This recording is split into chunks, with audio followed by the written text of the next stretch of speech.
বিনয় হচ্ছে মানুষের শক্তি, এটা দুর্বলতা নয়।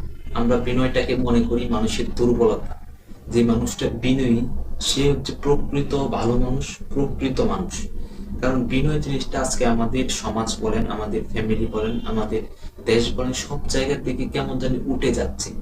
আমাদের মধ্যে পশুত্বের একটা ভাব যে তৈরি হচ্ছে, এটাকে রিমুভ করতে হবে।